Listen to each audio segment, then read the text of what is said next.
ఆంధ్రప్రదేశ్లో ప్రస్తుతం social media పోస్టుల వ్యవహారం తీవ్ర దుమారం రేపుతోంది. అధికార టీడీపీ, జనసేన, బీజేపీ నేతృత్వంలోని కూటమి ప్రభుత్వానికి ప్రతిపక్ష వైసీపీకి మధ్య సోషల్ మీడియా పోస్టుల వ్యవహారంలో తీవ్ర మాటల యుద్ధం జరుగుతోంది. క్రమంలోనే సోషల్ మీడియాలో అనుచితంగా వ్యాఖ్యలు చేస్తూ ఇష్టం వచ్చినట్టు తిడుతూ పోస్టులు పెట్టిన వారిపై కేసులు పెడుతూ అరెస్టులు చేస్తున్నారు.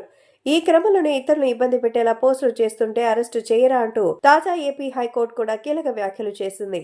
వైసీపీ నాయకురాలు రోజా ట్విట్టర్ వేదికగా స్పందించారు. ఎన్నికల వేళ హామీలిచ్చి అధికారంలోకి వచ్చిన తర్వాత ప్రజల్ని మోసం చేస్తున్న ప్రభుత్వాన్ని సోషల్ మీడియా వేదికగా నిలదీస్తూ ఉంటామని స్పష్టం చేశారు.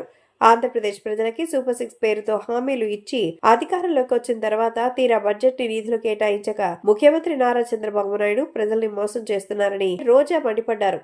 ఇచ్చిన హామీలపై తనతో పాటు తన పార్టీ నాయకులు, కార్యకర్తలు, సోషల్ మీడియా యాక్టివిస్టులు నిలదీస్తూ ఖచ్చితంగా సోషల్ మీడియాలో పోస్టులు పెడుతూనే ఉంటారని ట్వీట్ చేశారు. రాష్ట్రంలోని యువత, మహిళలను, రైతులను కూటమి ప్రభుత్వం మోసం చేస్తుందని ఆరోపించారు.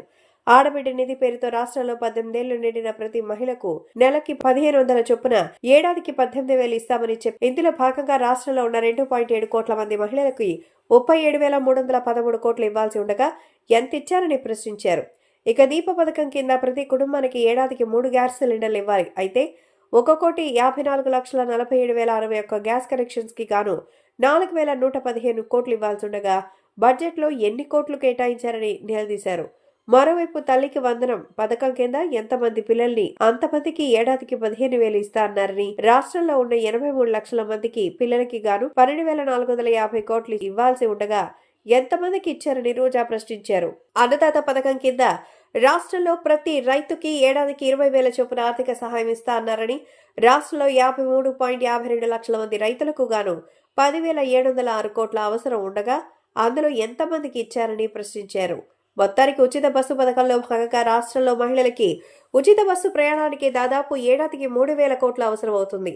ఇప్పటి వరకు అతిగతి లేదని మండిపడ్డారు. యువగళ కింద రాష్ట్రంలోని 20 లక్షల మంది యువతకి ఉపాధి కల్పిస్తామని, నిరుద్యోగులకు 3,000 ఇస్తామంటూ అంటున్నారని, దీని ప్రకారం ఒక్కొక్కరికి ఏడాదికి 36,000 చొప్పున 7,200 కోట్లు ఇవ్వాలి.